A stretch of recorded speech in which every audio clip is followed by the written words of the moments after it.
So in the last video, we discussed what you got in terms of a mountain bike for under $150. You saw that most of the components were not upgradable, they tended to be built out of steel, and they were prone to rusting. Also, the bikes themselves were not really designed for anybody who is going to take the sport seriously. If you plan on riding a bike, I showed you a second model that you could look at, which was definitely more on par with what most people would need if they wanted a bike to really get into mountain biking, or at least to get started to see if they would like it. What you need to understand is all these prices are based on your budget, how you plan on using the bike, and how long you plan on keeping it, and understanding if your plan is to upgrade. The goal of part 2 of this video series is to do two things. First, I'm going to go over a bike that's been highly modified, a bike that's had a lot of changes, a lot of upgrades done to it. And then secondly, show you a bike that is essentially a custom-built high-end bike and explain what you get in that price range. The whole point of this video series is not to point you into buying a bike, but it's just to help you understand a little bit more about the entry-level beginning thought process of shopping for a mountain bike, what you get, why you might want a certain one at a certain price range, and if the bike that you're looking at has the ability to be upgraded into something better than what it currently is. So hang tight, I think you're going to enjoy this part 2 series on choosing the right mountain bike.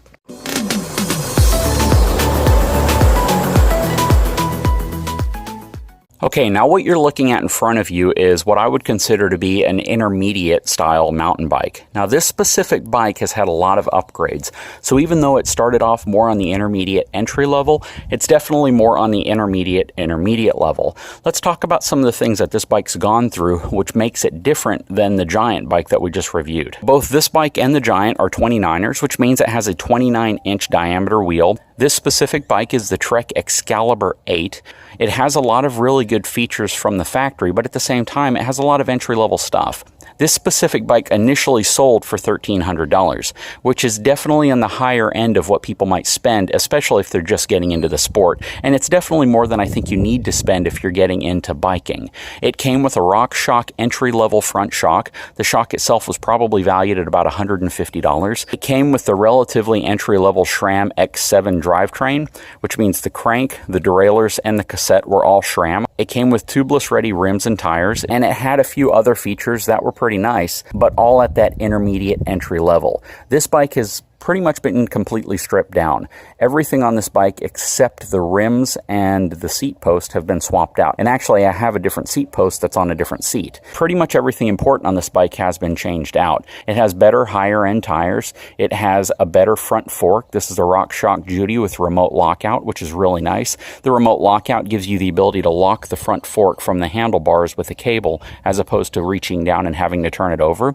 It has a full XT component set on it, XT crank, XT derailleur. This has been changed to a 1-by, which means there's only 1 gear up front instead of your traditional 2 or 3 in some cases, but 1 gear up front, 9 gears in the back. It has an upgraded braking system. It's a Shimano XT hydraulic brake system. It also has 180mm rotors versus the traditional 160mm rotors that come on this bike. The handlebars, the grips, all of the components up front have been upgraded. This is the Easton Havoc handlebar as well as Easton grips. This specific setup is designed definitely more for cross-country as well as flat hard pack surface. This bike is also set up for longevity, so a lot of the components on this bike are simply going to last longer. This bike, as it sits, is worth about $2,500 with the upgrades that have been done to it. So taking a $1,300 bike and adding about $1,200 or more worth of upgrades into it gets you a bike that definitely falls more into that intermediate style range, especially considering the level of components that have been added to it.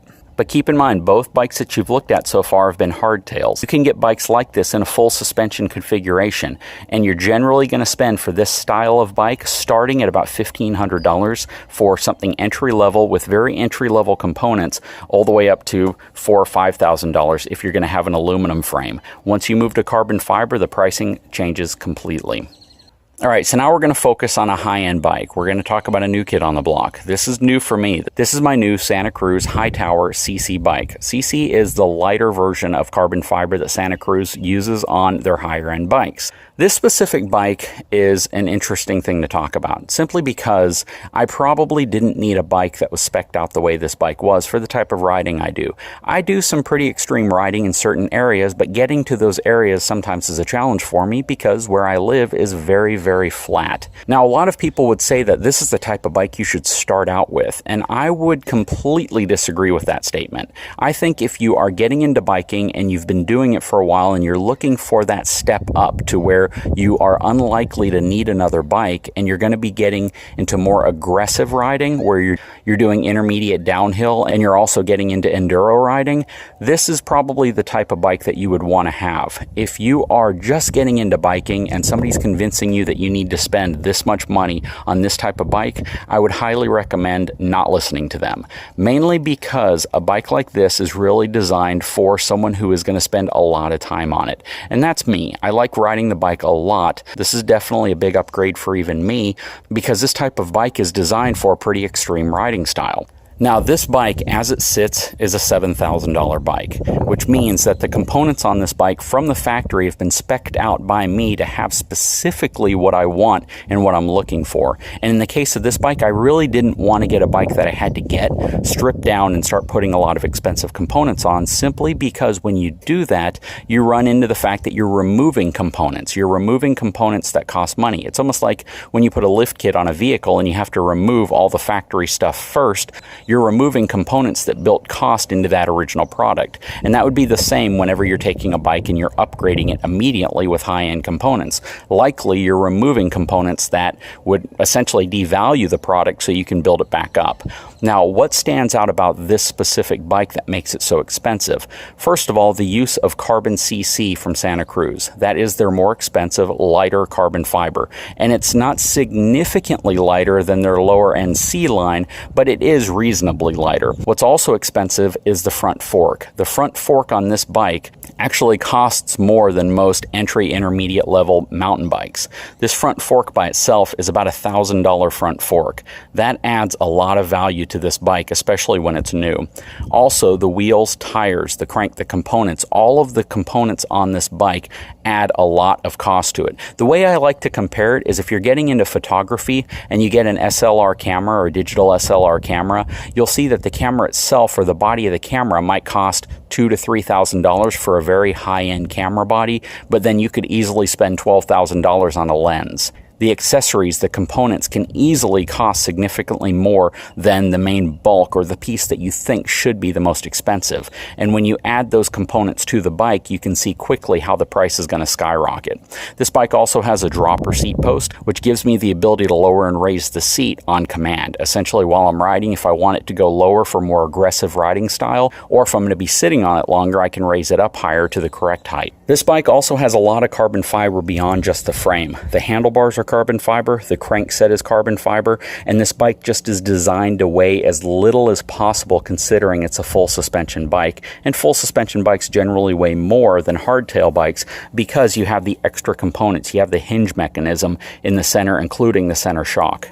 The thing about a bike like this is it's spec'd out to be exactly what I want it to be. There's nothing I really have to change on this bike or modify or upgrade. There are small things that I've done, but those small things generally mean adding a spare tube, having a tool with me, adding a phone holder, adding mud guards to it, things like that, or picking a seat that I like better.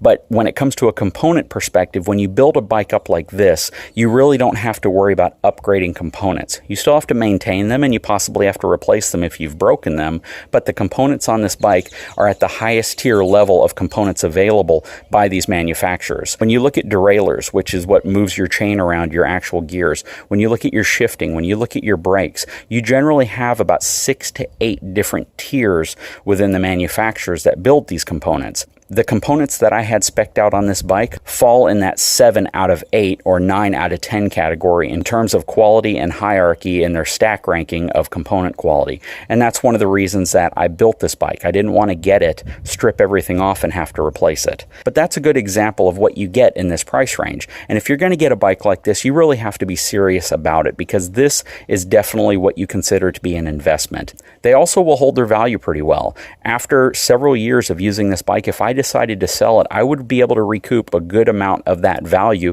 so long as I don't damage the frame, so long as I don't damage components. And if I were to sell it, I could always add upgraded components or replace some of the parts that might be worn out with new parts to actually get the most value out of it possible. So there you have it, from entry-level professional bike shop all the way up to high-level professional bike shop.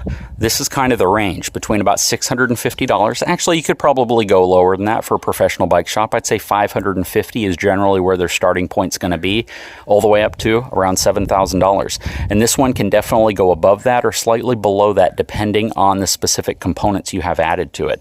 But this gives you a pretty good idea of the differences between these two bikes. Now, in terms of weight, they're relatively close in weight. Because this is a full suspension bike with a carbon frame, this one weighs 29.5 pounds. Because this is an aluminum frame hardtail, this one weighs about 33 pounds. So the weight difference between them isn't that extreme. And part of that is simply because of the mechanisms that allow this to be a full suspension bike. But anyways, guys, I simply wanted to go over that so you have a better idea in a different way of what paying more gets you as well as what paying less gets you. Do you even have to start with a bike that costs $650? No, you don't. You could easily start with a $100 Walmart bike just to see if it's something you're interested in. And at that point, if you're not, you can throw it in storage, you can give it to somebody, shoot, you might even be able to take it back.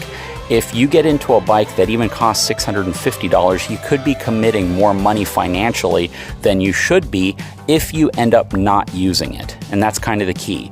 The goal with biking is that you want to get as much use out of your bike as possible. And if you're going to be carrying it around the country, if you're going to be RVing and you need a bike that gets you all around your RV campground, all around trails, if you're going out to Moab and other areas, it is a good idea to invest more into a bike because it's a higher likelihood you're going to get more use out of it, and you may want to upgrade it. Anyways, guys, I sure hope you enjoyed those videos. We're going to hit the trails. We're going to go out and have a great day, take advantage of this great weather. Anyways, guys, if you haven't had a chance, please take a moment, subscribe to my channel, give me a thumbs up, and we'll talk to you again very soon.